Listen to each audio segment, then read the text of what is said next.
get out here and make sure he's in his life. Spotlight. So for a change, do we get the critique afterwards? Cafe down the road. I used to go there quite a bit. Years ago now. I used to like that place. I spent quite a bit of time there.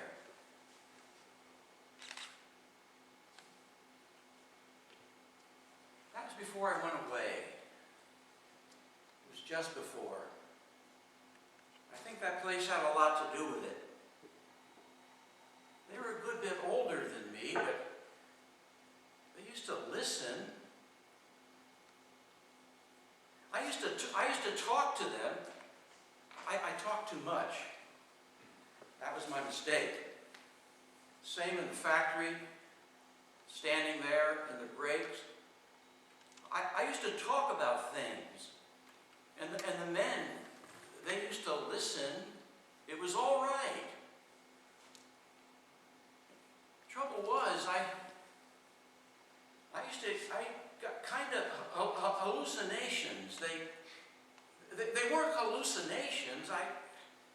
I used to get the feeling that I could see things very, very clearly. Everything so clear, and everything got quiet, very, very quiet. All this quiet, clear sight. But maybe I was wrong. Anyway, somebody must have said something. I didn't know anything about it. Some kind of a lie got around, and this lie got around, and people started acting funny in the cafe, in the factory. I couldn't understand it. Then one day they took me to a hospital outside London. I didn't want to go. They got me there. I didn't want. They got me there, and I tried to get out. I tried to get out many times, but it wasn't very easy. And then one day, this man, doctor, I suppose, the head one, he was quite a man of distinction, but I wasn't all sure about that. He called me in, and he showed me a pile of papers, and he said, "You've got something." That's what he said. He said, "You've got this thing. There's been a complaint, and he said, you've got this thing, and that's your complaint.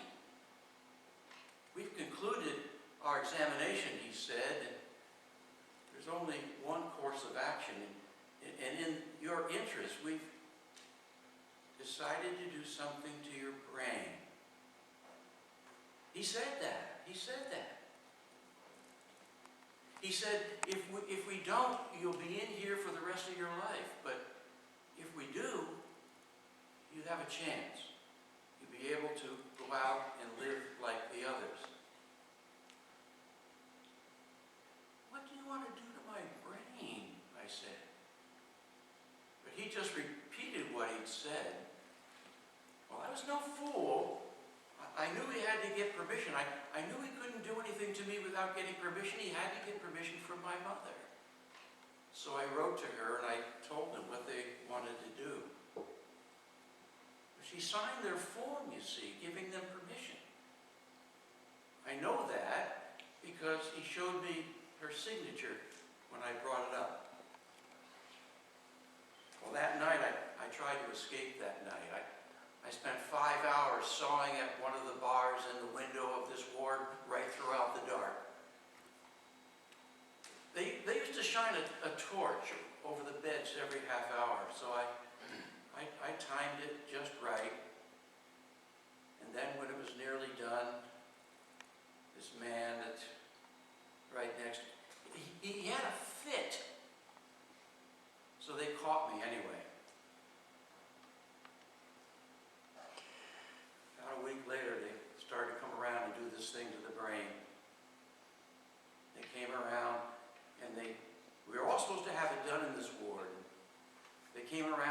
They did it one at a time, one a night. I was one of the last.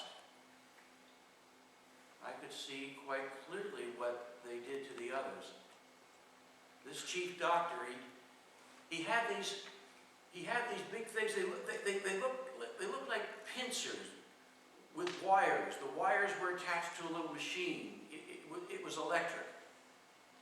And the chief, he'd hold these pincers, something like earphones, and he'd put them on either side of a man's skull. And then the man with the machine, he'd turn it on.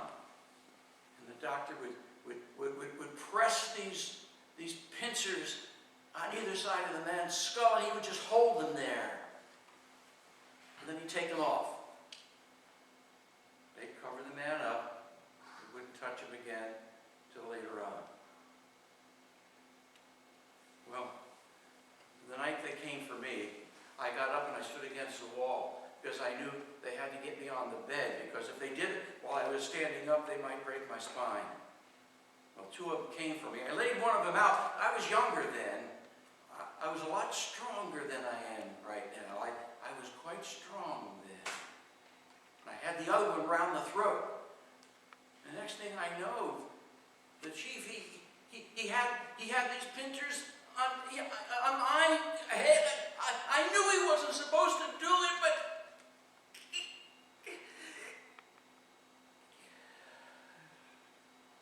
he did it.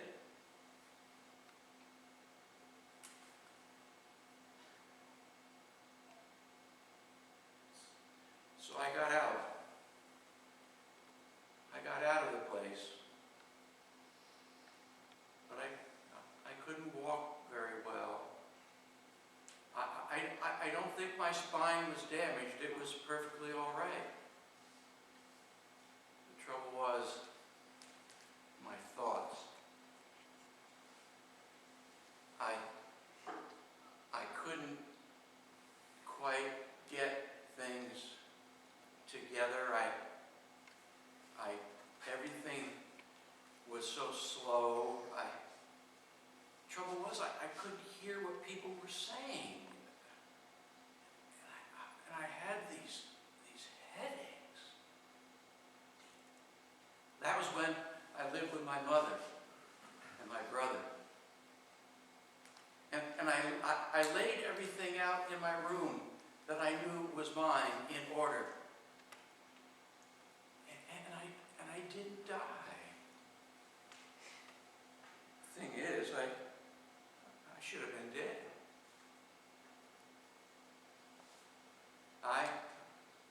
Anyway, I feel much better now. But I steered